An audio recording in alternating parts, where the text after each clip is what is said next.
It's my great pleasure on behalf of St. Mary's University to welcome you to participate in the first of a four-part Trust in Justice series hosted by the Canadian Centre for Ethics and Public Affairs, the Nova Scotia Barrister Society, and the Dalhousie Law School. My name is Colin Dodds. I'm the president of St. Mary's. In welcoming you, I just wanted to say a few words before we have our guest speaker about the importance of the rule of law in Canada as a fundamental foundation of our democracy. It does form the basis of our sense of safety, harmony, and peace in our many communities. However, I think, as we know, our legal system is challenged by the increasing number and complexity of cases, security concerns, self-represented litigants, and a growing sense of public dissatisfaction. But if the public does not trust its legal institutions and processes, the entire system is at risk. So this series has been developed in order to examine the extent of that risk. So it's comprised of tonight's lecture and three panel discussions which will explore the critical questions in three key areas: criminal justice, family justice, and civil justice. So we begin this series tonight with one of the finest minds in the land, Madam Justice Rosalie Abella of the Supreme Court of Canada. We just had a small reception to welcome Madam Justice to our campus. And really, it was like a homecoming, I think. With so many people that you knew. So you're amongst friends tonight. You're amongst a very vibrant community. And to introduce you, I'd like you to welcome the Honourable Constance, or Connie as we know, Blueby, the former Chief Justice of Nova Scotia. Thank you, ladies and gentlemen.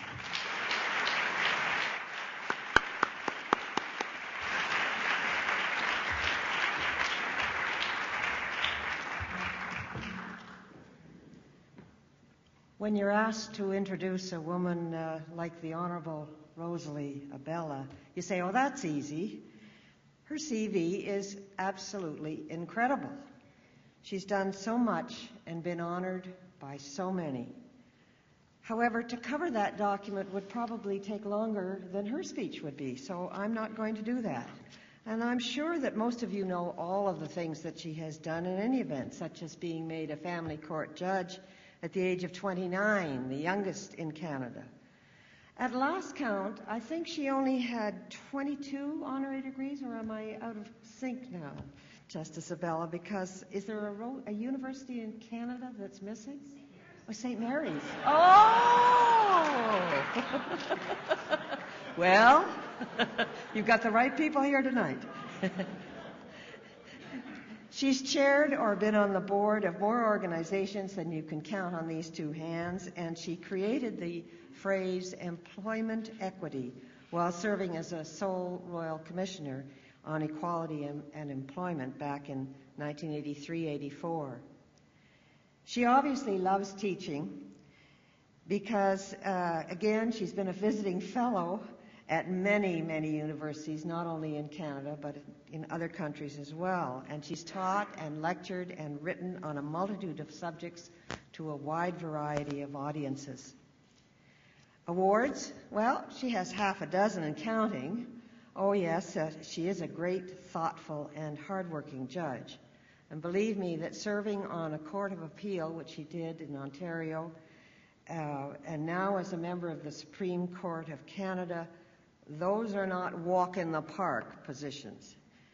I'm not sure of the exact year that we met, but once we did, I think we became lifetime friends. I know that in the 80s, she was not exactly my husband's favorite person, because when we met in England, we were both at the Cambridge Lectures at the same time, and I know Dick was standing up on a balcony, my husband was, and I was down below talking to Rosie, and Rosie offered me a cigarette, and I'd been off them for a couple of years, and he's up there yelling at me, no, don't. But I didn't hear him. I took the cigarette, and I got hooked again, so there I am. But, he took her two sons out, I think, the next day to show them some airplanes somewhere in England. So I guess they weren't on too bad terms with each other. Justice Abella loves color, as you can see, bright colors, which makes for an interesting jolt when you either go into her home in Toronto or her apartment in Ottawa or her office, wherever it might be, and now it's in Ottawa. And what a collection of teapots she has in Toronto. It's absolutely outstanding. They're just marvelous. I've really taken to them. Her love of colors and teapots reflect her warmth, her intelligence, and her varied interests. And the best thing is that when you come upon her unexpectedly, it doesn't matter who's around.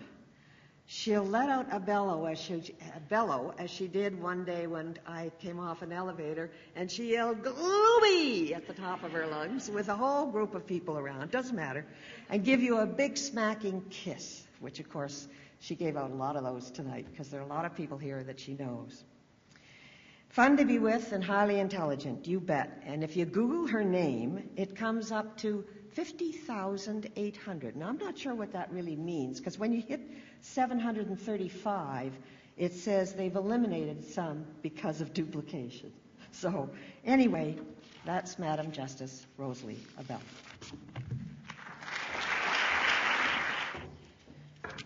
Well, it's an honor to be here at St. Mary's, the next university to give me an honorary degree.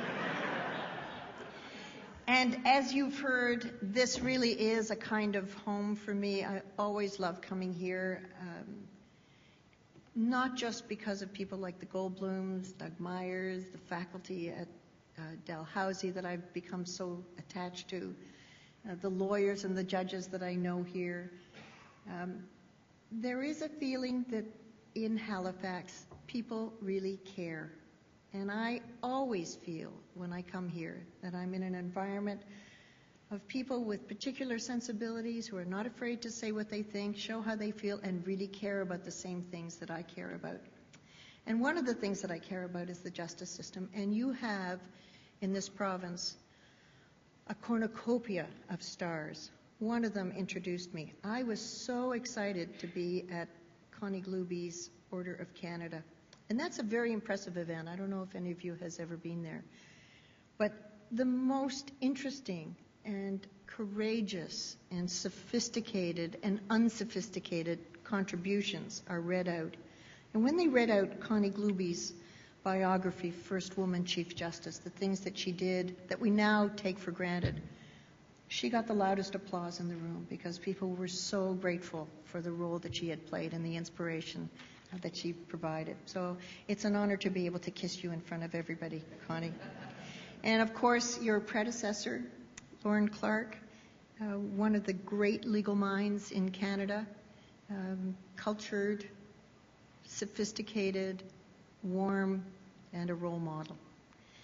And I am very honored, President Dodds, to meet you, to be welcomed as a nice Jewish girl into St. Mary's, and to be introduced by another nice Jewish girl at St. Mary's, and to be so warmly welcomed by all of the people. And a special thanks to my new best friend, Frank Schwartz, who made all of this possible and got me so excited about the chance to come here and launch this lecture series. So my field is law, and this is a Center for Ethics.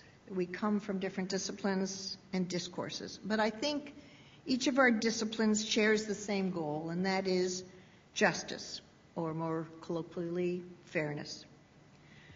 So can we communicate with each other despite our cultural differences? And I was trying to think of what metaphor I could use to show that I think we can. And when Frank told me that the theological school is part of this, I thought I have my metaphor for how you can talk over cultural differences. And it is the story some of you may know about the Pope in the Middle Ages, who decided that he was going to round up the Jews in Italy. And the Jews were very upset because they'd been in Italy for years, centuries. And so the Jews said to their rabbi, "Rabbi, please go and speak to the Pope. We must stay. And the rabbi said, there's no point in my speaking to the Pope. I don't speak any Italian. He doesn't speak any Yiddish. We're not going to be able to communicate. Please, Rabbi, we have no choice. It's really important. You have to try. So a private meeting is arranged between the rabbi and the Pope, and just the two of them are in the room. The Pope looked at the rabbi and went like that.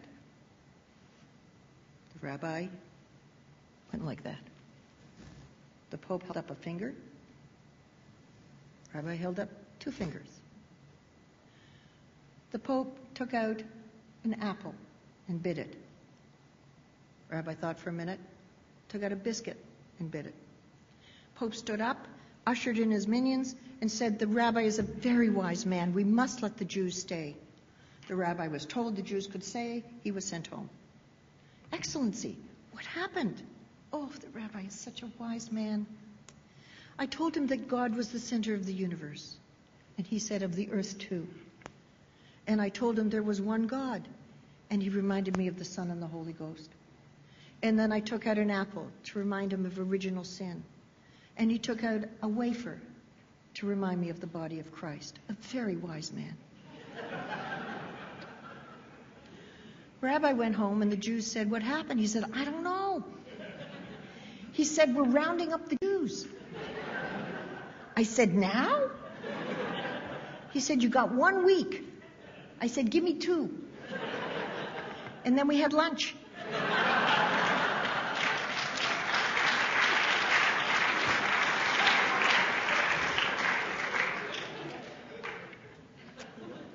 So it is for me a privilege to be here participating in a series of lectures on justice, something I've spent most of my life thinking about and a lot of my life doing my best to deliver.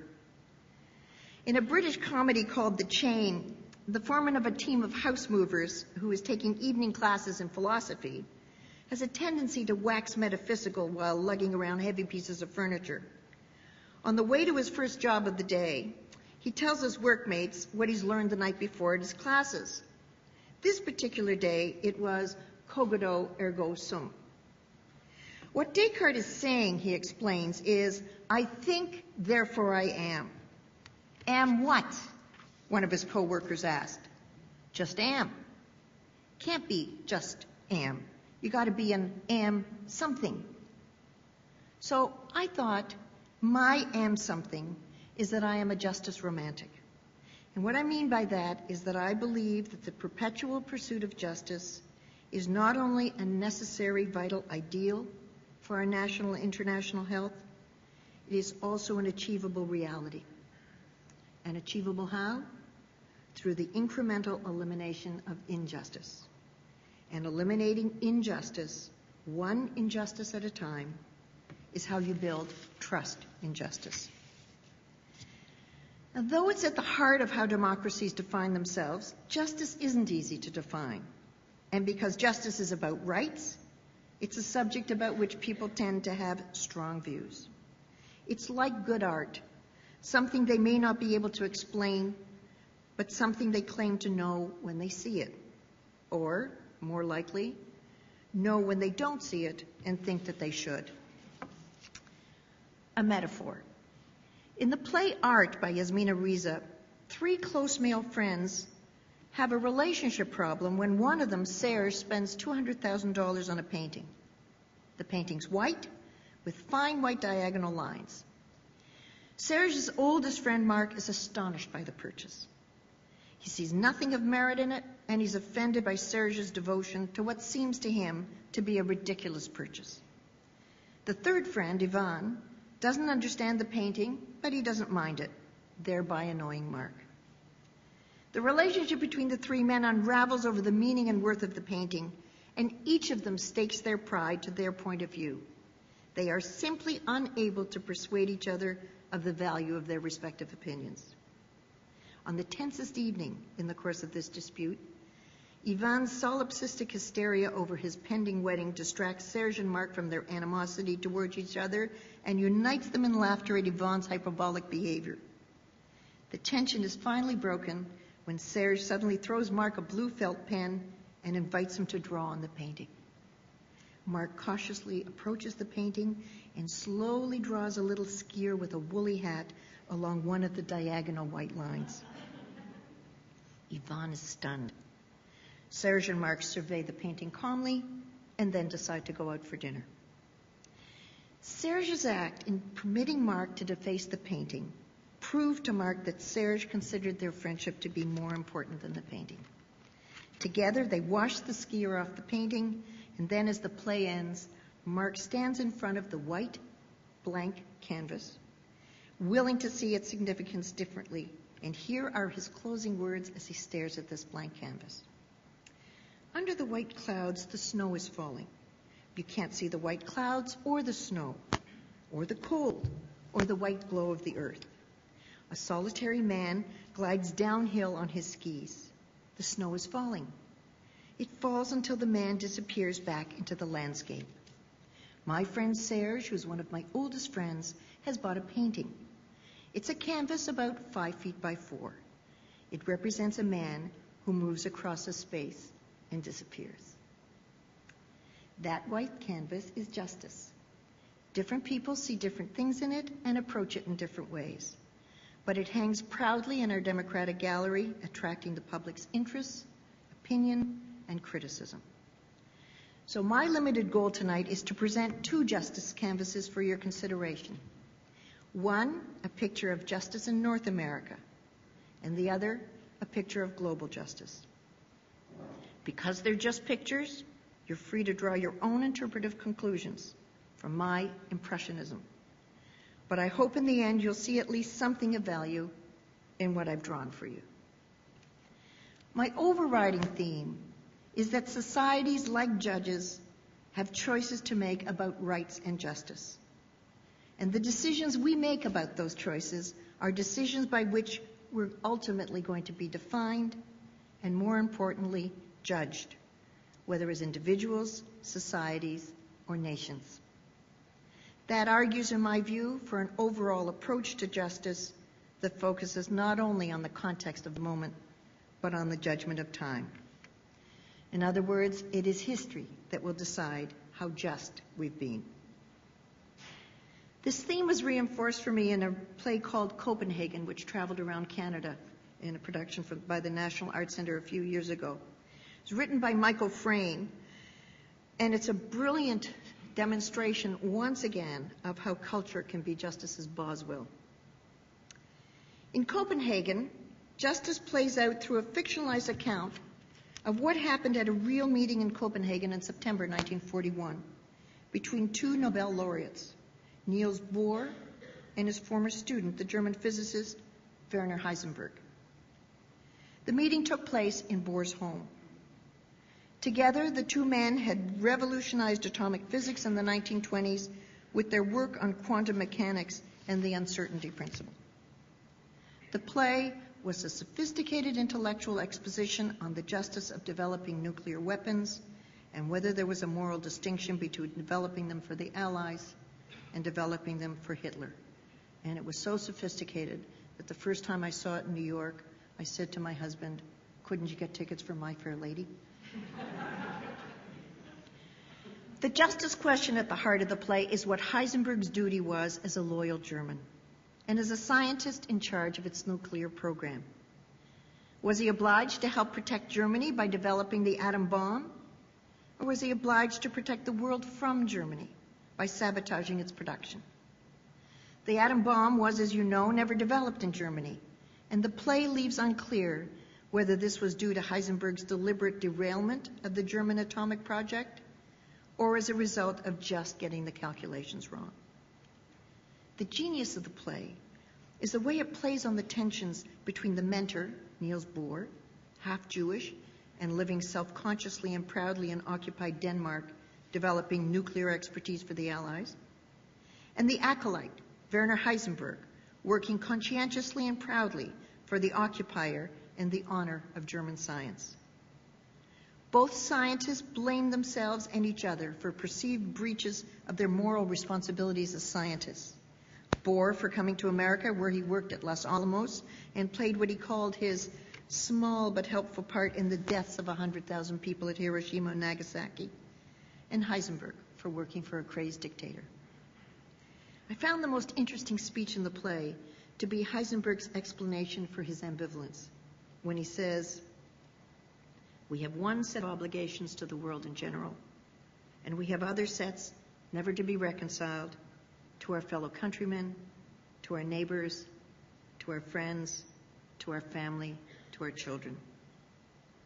All we can do is to look afterwards and see what happened." The point of the play isn't what actually happened at the meeting between Bohr and Heisenberg, because nobody really knows, but about what it tells us about how we make choices about justice, and how the context of the moment may not be a sufficient defense in history's court. If Heisenberg was right that all we can do is look afterwards and see what happened, and I think to a large extent he was, and if it's true that we need to be informed about and understand our evolving contexts in order to make better choices in and about them, I come to the first focus for my talk, and that is the evolving context in which justice developed in North America in my lifetime. And because I just turned 60, that goes back a very long way. Really? You don't look 60. Oh my God, it's the color. It looks so... And I'm a mother-in-law. I finally became a mother-in-law. That means something. So, 60 years ago, in the 40s, the world and North America experienced and survived cataclysmic war. A nuclear bomb was dropped, ushering in the generation of fear. A Holocaust extinguished 6 million Jewish lives and destroyed many more. The public danced, swooned, and fantasized to be Goodman and Irving Berlin. People read The New Yorker and Walter Lippmann, listened to Churchill, talked about Eleanor Roosevelt. Japanese, Canadians, and Americans were disenfranchised and dislodged. We learned or redefined the words genocide, nuclear age, war criminal, refugee, and those twin diametrically offensive doctrines, communism and fascism. Morality was vindicated through war crimes tribunals and the Universal Declaration of Human Rights. But where was justice in practice? It was lurking. It was lurking behind the Jewish refugees denied entry, the impoverished blacks, the ignored disabled, and the unemployed minorities. The women's movement after the war entered 20 years of relative quiescence, no less preoccupied with reunion and rebirth than anyone else, and prepared to delay implementation of its articulated objectives until the nation and they were restored to normalcy. The first half of the decade was spent waging war, the second half recovering from it. In both cases, there was little energy or political will left to undergo the kind of introspection that would have disclosed the remaining inequities. It was a war that left the world tired, angry, and vengeful, a world that saw justice as the equal right to recuperate. If ever we have experienced a period of innocent banality, the decade of the 50s comes closest to claiming the title. It was a time of restoration, of Dwight Eisenhower's and Louis Saint Laurent's benign demeanor and governance, of waves of new immigration, of economic growth, and of hope. Undaunted by the menacing semantics and reality of John Foster Dulles and the Cold War, undaunted by the spectacle of Joseph McCarthy's legacy of human devastation, undaunted by the absence of minorities and women from the institutions and watering holes of power, North America settled into peace with vigor and set about to rebuild its traditions and families with single-minded perseverance. It was a 10-year sigh of relief which fostered and prized predictability and discouraged change. The public still read The New Yorker, but had now added to its cultural repertoires Ralph Ellison, I Love Lucy, June Cleaver and her son Beaver, Sid Caesar, the Plouffe family, Juliet, and Elvis Presley, about whom one cynical music critic was heard to say when he died, "Good career move." And where was justice during these non-interventionist and non-intervenable years? It didn't venture very far in the 50s and contented itself with one stunning court decision, Brown versus Board of Education. Justice in the 60s played conscience. We awoke from the sleep of the 50s with a trajectory of energy. We welcomed the exuberance and youth of John Kennedy, who made all things seem possible. Watched in trauma night after night as McLuhan's Global Village invaded our living rooms, unfolding the horrors of Vietnam. agitated over Lyndon Johnson, stirred to the eloquence of Martin Luther King, cringed at the vitriol of the Black Panthers, embraced the cool brilliance of Pierre Elliott Trudeau, and watched Quebec liberate itself from ecclesiastical restraint. We demonstrated, rebelled, brooded, spawned flower children, and questioned basic assumptions. People irreverently smoked rather than drank their way into tranquility, burned down urban ghettos, occupied universities, put a man on the moon, and assassinated leaders. We listened and gyrated to the Beatles, Rolling Stones, and Bob Dylan. The main musical was Hair. We howled with Allen Ginsberg and deadpanned with Andy Warhol. We were existential, Jungian, Freudian, nihilist, primal, and in touch with our feelings. We learned our buzzwords from Khalil Gibran, James Baldwin, Sartre and de Beauvoir, Camus, and Jack Kerouac. We still read The New Yorker, but nobody admitted it. And where was justice? It was everywhere. It was in the ponytails and flowers the men wore. It was at the Washington Monument. It was at teach-ins, love-ins, and sit-ins. And it was on the psychiatric couches of the nation. It was incendiary in Watts, it was explosive at Kent State, and it was gentle in Haight-Ashbury. This decade was our confrontation with introspection and tradition. In this decade, we set in motion a revised timetable and agenda and confused ourselves completely. We were made to pay attention to our children, our minorities, our women, our values, and our insensitivities. Justice as prodding conscience played its part trenchantly, and we were never the same. Just as the 60s hosted breathtaking and seemingly uncontrollable activities, the 70s hosted debate. We started the decade with a Royal Commission on the status of women, Watergate, and Kent State. We learned from Spiro Agnew, Haldeman and Ehrlichman, and Sam Ervin that democracy was an unquenchable public thirst and that presidents dissembled and resigned. We were reciprocally petulant with Trudeau and responded to the terror of the FLQ with a mass Anglophone exodus from Quebec. It was the flowering of the media, visual and print, and confirmed once and for all that good investigative journalism and television could be handmaidens to democracy. We witnessed a turning point in terrorism with the Munich massacre and felt our economies held ransom by oil and OPEC. We held forums on ecology, nuclear disarmament, communication, women, pollution, resource development, technology, and the law of the sea. We were intrigued as Jane Fonda's then husband ran for the American Senate and Richard Nixon ran for cover. We reveled in the partnership of Paul Newman and Robert Redford, the dry irony of Jack Nicholson, and the bravado of Francis Ford Coppola and Denny Arcand. We were starting to admit that we were reading The New Yorker, but added for credibility Updike, Bellow, Antonine Maillet, Margaret Atwood, Ms. Magazine, and Canadian Forum. We warbled with Johnny Cash, Barbra Streisand, and Dionne Warwick, and discovered the discotheque. We were not shy, but we were apprehensive. We could not walk and chew gum at the same time.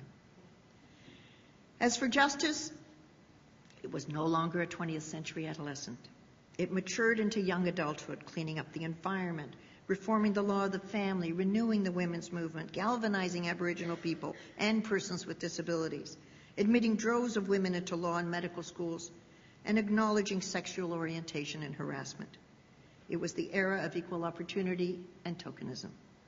By now, no one dared articulate intentionally discriminatory remarks, and the right went underground or clothed itself in the respectability of neoconservatism. It was a time of hopeful dialogue, and in retrospect, a time of innocent vitality. With the 80s, justice arrived, but so did Phyllis Schlafly, Iranian hostages, Barbarians at the Gate, and Sylvester Stallone. Canada got a Charter of Rights and Freedoms, but we also got divisive debates about free trade, deficits, and equality. The lines in this decade became clearly drawn, as moderates and the religious right asserted competitive claims to superior ideologies. Sitting restlessly in the audience were terrorism, apartheid, nuclear weapons, famine, toxic waste, poverty, free trade, referendums, cancer, AIDS, and Dr. Ruth, determined to wait it out and make their respective pitches regardless of which side won.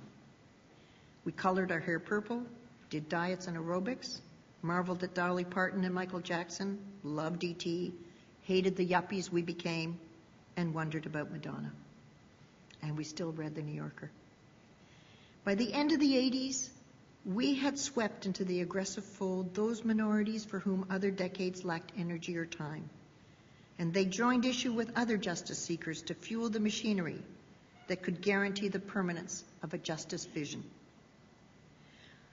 But what we experienced in the 80s was a tension created by a generation old enough to remember the purgatory of the 60s and now fully recovered through the exegesis of the 70s to be wistfully nostalgic about the simple traditions of the 50s. I think what the 80s did was leave us slightly shell-shocked. The extremes were so profound, the demands so intense, that we felt helpless to approach the factions and fractiousness that started the 90s. We were drained, and we seemed to run out of patience. The national conversations became a series of monologues and harangues, and nobody was listening anymore. We forgot what the issues were, so we didn't know what questions to ask. And because we didn't know what questions to ask, we couldn't figure out what our common objectives were. And because we couldn't figure out what our objectives were, we couldn't figure out what strategies we needed to get there. That didn't improve in the last decade of the century, the 90s, the decade of deficit reduction, Beavis and Butthead, globalization, and Microsoft. The decade when Americans didn't ask and didn't tell, and the decade when they stood by their man, the president, but spent over $60 million trying to find out if he'd had an extramarital affair, something a good matrimonial lawyer could have done for half the money.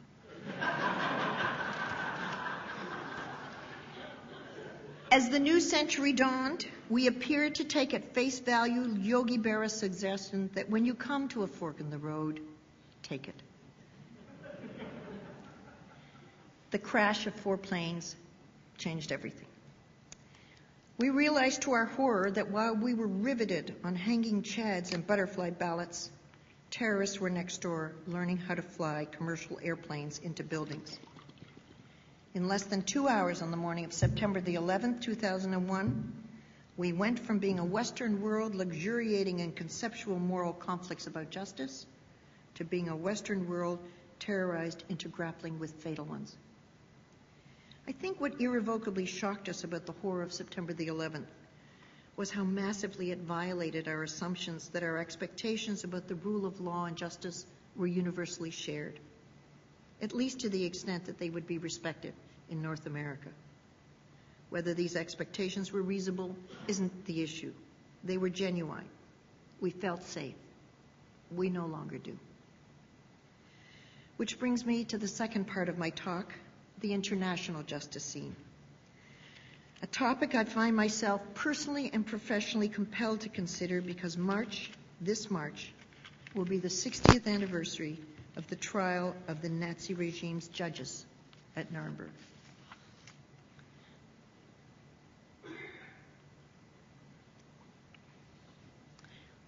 This generation of international justice had its genesis in the 1940s with the triangular triumph of the Universal Declaration of Human Rights, the Genocide Convention, and the Nuremberg trials. These were the responsive forms of justice which reared their heads from the atrocities of World War II and roared their outrage. Elie Wiesel said, "Nuremberg is the story of those who did the killing. Nuremberg is also the story of those who did nothing." It's quite a story. A story about inhumanity, about immorality, about indifference. A story with many lessons to teach. But the past 6 decades since Nuremberg have shown how few of them the world has wanted to learn. The most important lesson it has ignored is that it is not just what you stand for, it's what you stand up for. Consider some of the events which have unfolded internationally since Nuremberg. Events the world was largely inclined to neglect, notwithstanding the most developed international laws, treaties, and conventions the world has ever known, all stating that rights abuses will not be tolerated. We have genocide in Rwanda, the massacres in Bosnia and the Congo, the violent expropriations and judicial constructive dismissals in Zimbabwe, the assassination of law enforcers in Colombia and Indonesia, the slavery and child soldiers in Sudan, the repression in Chechnya, the cultural annihilation of women, Hindus, and ancient Buddhist temples by the Taliban, the attempted genocide of the Kurds in Iraq, the rampant racism tolerated at the UN World Congress Against Racism and Intolerance in Durban, South Africa, the world's shocking lassitude in confronting AIDS in Africa, a lassitude interrupted only when Stephen Lewis donated his iconic passion and indefatigable compassion to the issue, and, of course, Darfur. How come, with all our international laws to protect rights, we have tolerated these injustices? Notwithstanding what should have been the indelible lesson of the Holocaust, that indifference is injustice's incubator, we felt somehow entitled to defer consideration of our international moral obligations or to hide behind contraceptive terminology like cultural relativism. Why? I am the child of survivors. My parents spent 4 years in concentration camp. Their 2.5-year-old son, my brother, and my father's parents and 3 younger brothers were all killed at Treblinka. After the war, my parents went to Germany, where the Americans hired my father, a lawyer, as a defense counsel for displaced persons in the Allied zone in southwest Germany. In an act that seems to me to be almost incomprehensible in its breathtaking optimism, my parents and thousands of others transcended the inhumanity they had experienced and decided to have more children. I was born in Stuttgart in 1946, and my sister 2 years later. I never asked my parents if they took any comfort from the Nuremberg trials, which were going on for 4 of the 5 years we were in Germany until we got permission to come to Canada in 1950. I have no idea if they got any consolation from the conviction of dozens of the worst offenders. But of this I am very sure.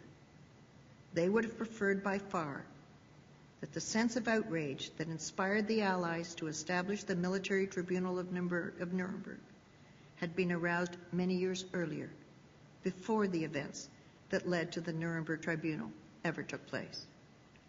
They would have preferred, I'm sure, that world reaction to the 1933 Reichstag fire decree suspending whole portions of the Weimar Constitution, to the expulsion of Jewish lawyers and judges from their professions that same year, to the 1935 Nuremberg laws prohibiting social contact with Jews, or to the brutal rampage of Kristallnacht in 1938, they would have preferred that world reaction to any one of these events, let alone all of them, would have been, at the very least, public censure.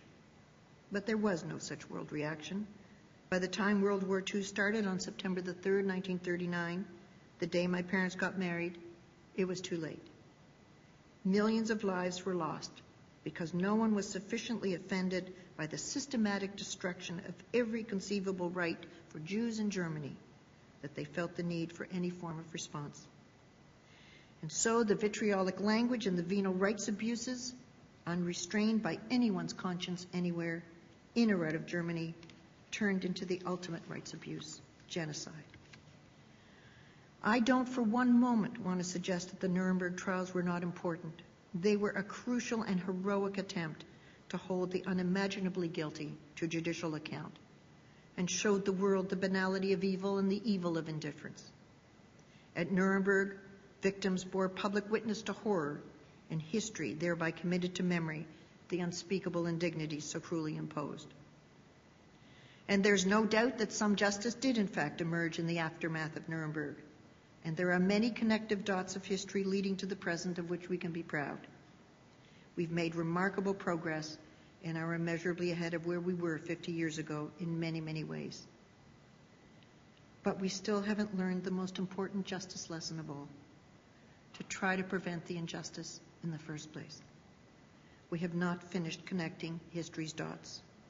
All over the world, in the name of religion, national interest, economic exigency, or sheer arrogance, men, women, and children are being murdered, abused, imprisoned, terrorized, and exploited with impunity.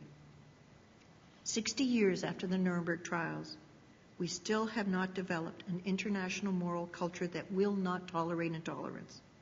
Nations debate, people die. Nations dissemble, people die. Nations defy, people die. The gap between the values the international community articulates and the values it enforces is so wide that almost any country that wants to can push its abuses through it. No national abuser seems to worry whether there will be a Nuremberg trial after, because usually there isn't.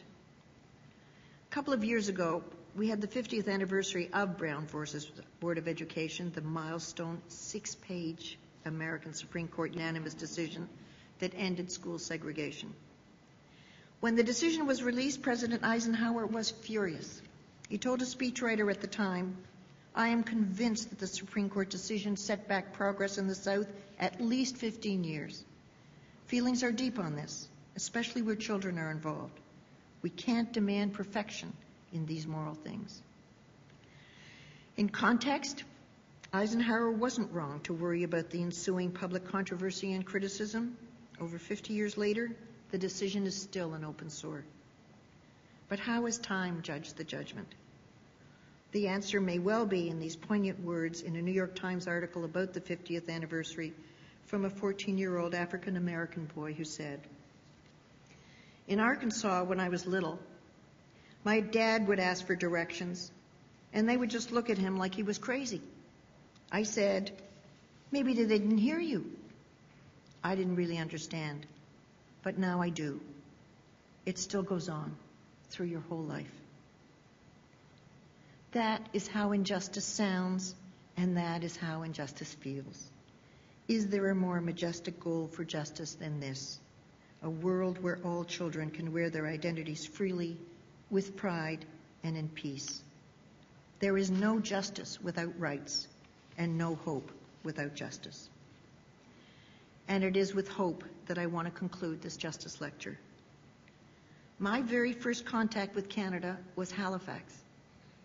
My family and I arrived here in an American troop ship from Germany in 1950.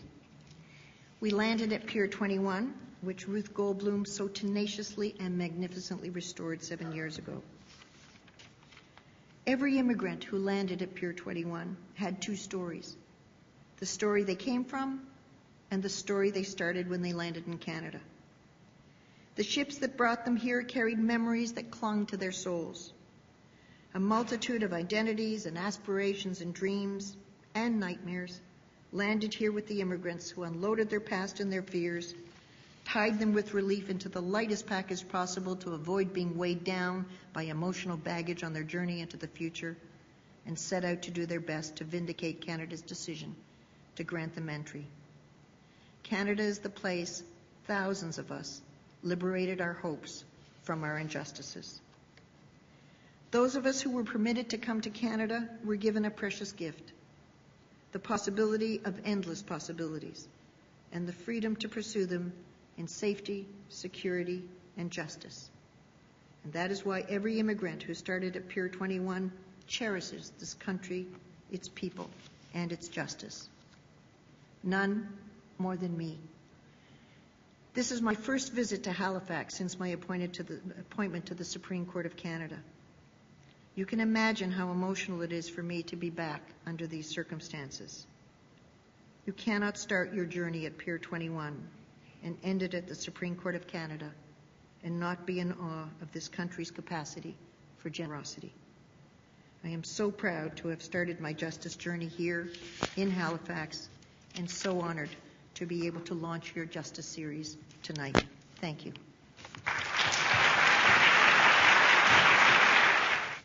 Madam Justice Abella, honorable judges, honored guests, ladies and gentlemen. My name is Philip Starr, and I'm the president of the Nova Scotia Barrister Society.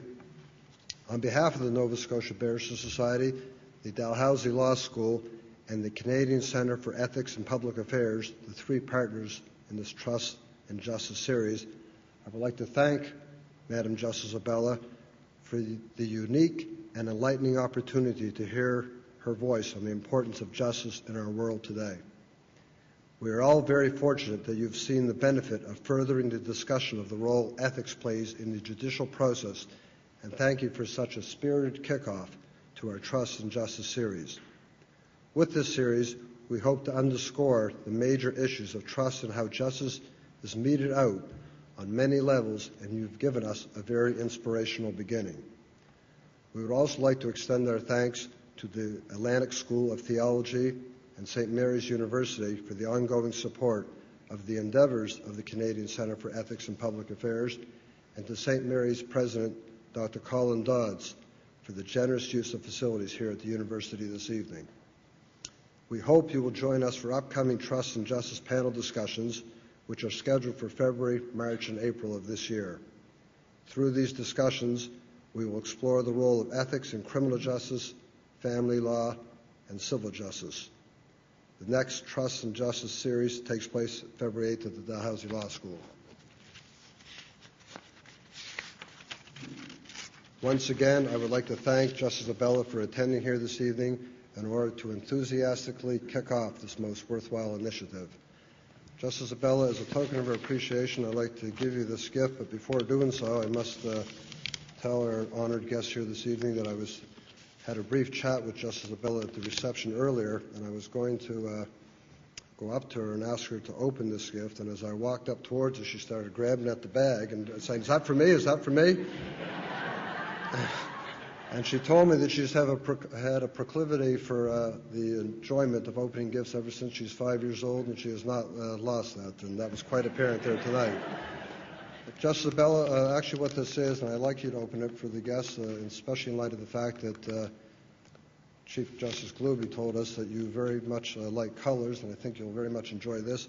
It's a creation of a renowned artist by the name of Adrian Abbott, and hopefully you'll very much enjoy this.